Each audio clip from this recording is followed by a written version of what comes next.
So, welcome to the second week of Lent at Holy Trinity Church.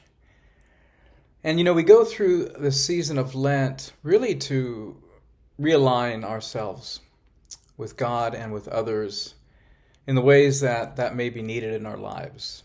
I think of Proverbs 4:23. Watch over your heart with all diligence, for from it flow the springs of life. Lent is a time when we kind of watch over our heart. Because from it flows our lives. It is not merely an introspective exercise, because our attachments, our sins, sometimes what are called our passions, do leak out.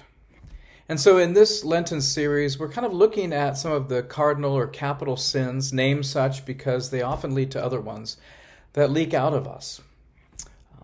And we're looking at what's happening in the heart, such that these often affect our relationship with God and others. Last week we looked at the maybe lesser known sin or passion of acedia, kind of a carelessness. And we discovered deep in the heart may be a kind of sorrow that has caused us to withdraw from God.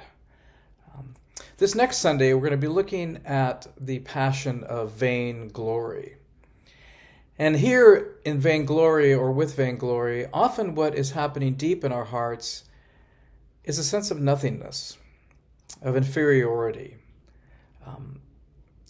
of being insignificant.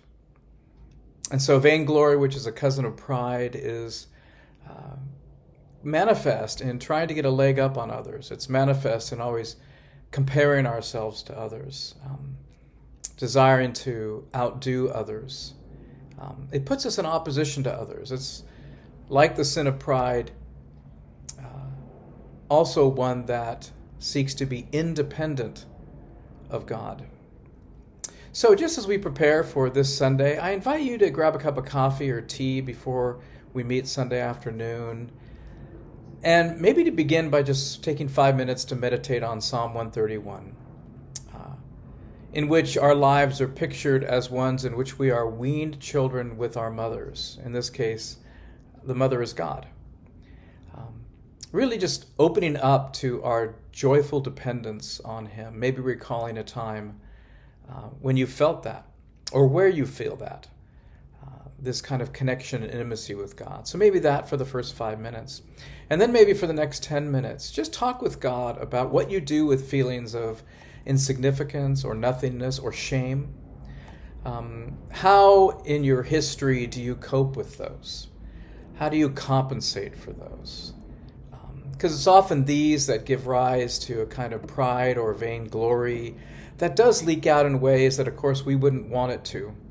But the heart needs to be open to God in these things. So maybe for this next 10 minutes with your coffee or tea, just with a certain curiosity before God, just kind of talk a little bit about some of these feelings you may have of nothingness, inferiority, and shame. Because on Sunday we're going to talk about what do we do with those? How do we let the Spirit come into these passions and return us to God? And then maybe end your time just thanking Him that you can come to Him and talk freely as to a friend, though He is the Lord of the universe. And your Father. So we'll see you on Sunday.